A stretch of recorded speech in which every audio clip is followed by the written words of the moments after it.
warahmatullahi wabarakatuh. Salam sejahtera buat kita semua. Saya doakan semoga teman-teman selalu dalam keadaan sehat, dan juga untuk teman-teman yang saat ini sedang terlilit hutang, semoga dilancarkan rezekinya supaya bisa terlepas dari hutang-hutangnya, amin. Sebelumnya saya mohon maaf ya, suaranya agak serak soalnya memang lagi gak enak tenggorokan. Di sini aku mau share pengalaman pribadiku aja sih tentang aku terjerat pinjol. Untuk berapa banyak aplikasinya, sekitar 25 aplikasi. Awal mula aku kenal pinjol itu di tahun 2019. Waktu itu aku inget pertama kali aplikasi itu Shopee Paylater. Karena pada saat itu aku juga kerja, juga bisnis kecil-kecilan sih kayak online shop itu. Nah di situ ditawarin lah si Shopee Paylater ini, limitnya kalau nggak salah sekitar 1,5 lah. Karena online shopku memang saat itu lagi lumayan naik ya, akhirnya aku nyoba ambillah si Shopee Paylater itu buat ngembangin usaha. Sebulan 2 bulan jalan, terus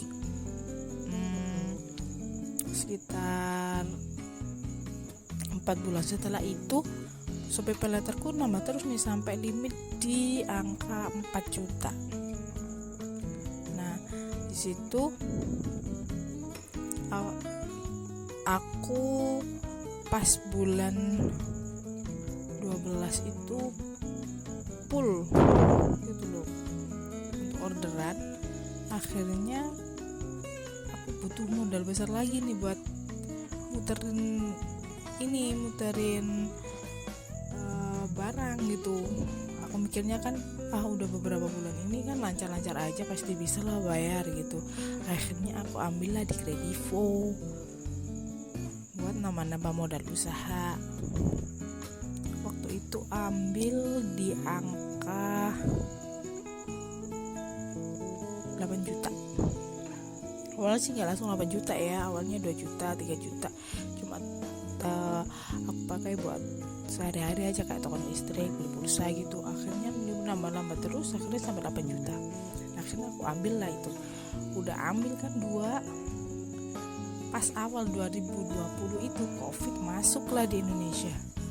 Kerjaan diliburin, online shopku macet. Wah, nah ini tagihan tetap jalan. Akhirnya aku pusing banget gimana caranya. Posisinya kan barang nggak bisa keluar kan. Nah ini tagihan aku ada kan di Shopee Paylater sama di Kredivo. Akhirnya aku putusin buat jual barang dengan harga murah nih padahal, tapi tetap nggak nutup, soalnya memang pandemi kan udah semua orang pada susah kan ya. Akhirnya aku minjem di aplikasi lain, itu di aplikasi Pinjam Yuk. Kecil waktu itu limitnya, cuma sekitar 600.000 lah. Aku mikirnya kan pengen nutupin buat bulan ini aja, pikirku. Yang penting ada uang masuk lah gitu. Terus untuk yang Kredivonya aku ambil di Fintech Syariah, itu juga sekitar 600.000 lah. Udah aku tutup, pikirku wah pasti bisa nih kalau jalan pelan-pelan lah.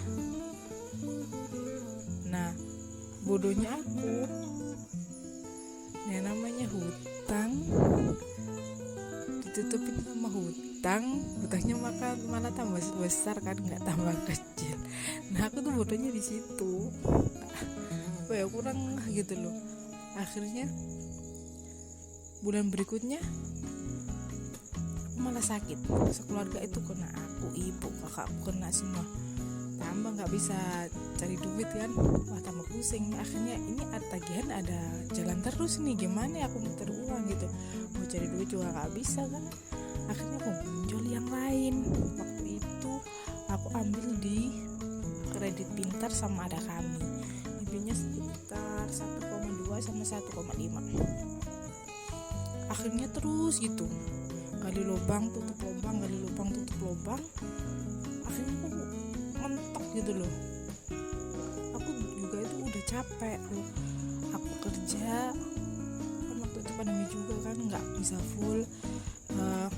Kalau begitu 2 minggu masuk, 2 minggu libur gitu kan, kebutuhan juga jalan terus. Nah ini si aku bayar harus tagihannya kan banyak gitu loh. Kesalahanku kan di gali lubang tutup lubang itu kan. Akhirnya aku mikir, aku pengen ambil besar buat nutupin yang kecil-kecil ini, biar gak banyak-banyak gitu, biar aku fokus ke satu cicilan aja. Akhirnya aku ambillah di Tunaiku sama Indodana. Pikirku kalau ambil besar di 2 ini, semua yang kecil-kecil itu bisa lunas. Ternyata enggak guys. Yang di Tunai itu aku ambil 5 juta, yang Indodana itu 4 juta. Tapi aku ambil dua-duanya tetap enggak nutup. Akhirnya aku ambil lagi di Dana Fix sama di Dana Rupiah 2 juta. Di Dana Fix juga 2 juta. Aku pikir udah biar fokus aku aja ke 4 ini, ternyata tetap enggak nutup. Jadi aku dapat dana sekitar berapa itu, 13 juta itu aku buat nutupin yang kecil-kecil nih.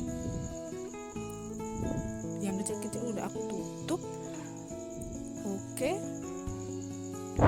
Nah ini kan tagihannya tetap jalan bulan berikutnya. Nah berhubung aku bulan berikutnya kan masih belum full gajian, akhirnya yang dari yang kecil ini udah ketutup, aku muncul lagi lah buat nutupin yang besar-besar kayak Tunai, kayak Indodana, Kredivo, Shopee Paylater, sama ditawarin sama Shopee pinjam bisa waktu itu 1 juta. Akhirnya aku ambil juga.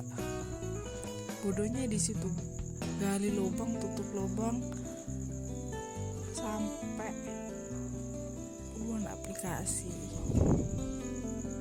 Akhirnya udah mentok, gaji juga gak pernah megang. Aku mutusin buat gagal bayar.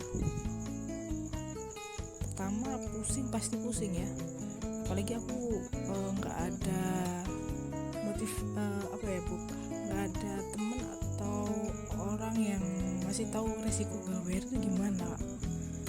Waktu pertama kali gagal bayar itu pusingnya minta ampun, udah diteleponin itu sampai 1 hari tuh hampir 100 telepon, WA itu sampai ya Allah sampai ribuan. Terus aku sempat pinjam di, saking pusingnya kan aku sampai pinjam di pinjol ilegal.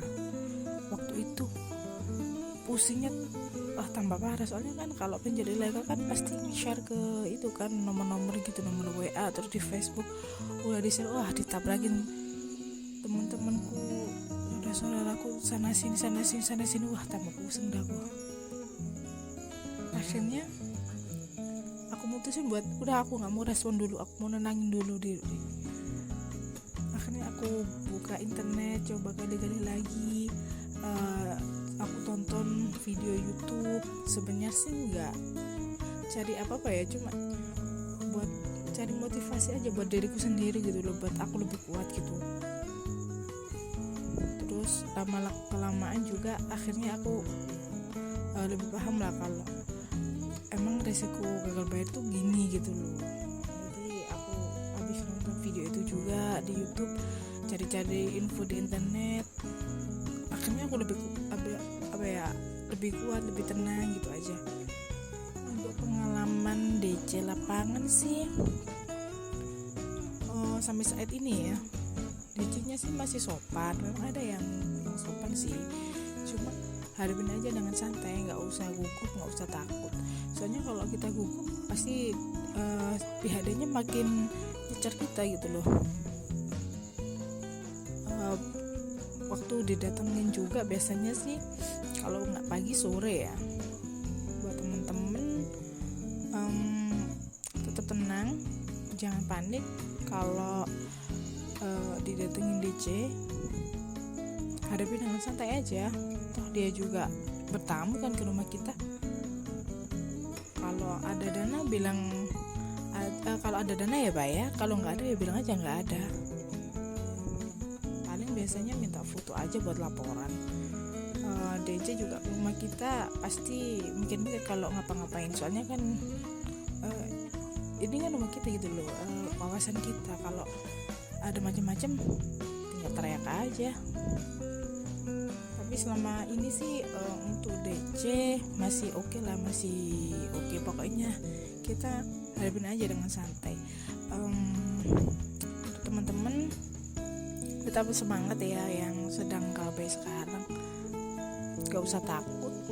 Banyak kok teman-teman kita yang lain gitu loh, yang sampai ada yang lebih dari 50 aplikasi juga ada, tapi dihadapi dengan santai. Ini nggak sampai perkara pidana gitu kan, ini kan perdata, jadi tetap tenang aja teman-teman, nggak usah takut.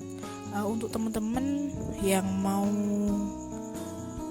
tanya-tanya atau share pengalamannya bisa komen di kolom komentar ya. Kalau aku bisa jawab pasti aku jawab. Oke, segitu dulu untuk aplikasi apa aja, nanti aku next time aku jelasin satu-satu ya biar lebih enak. Oke, segitu dulu ya teman-teman untuk kali ini. Assalamualaikum warahmatullahi wabarakatuh.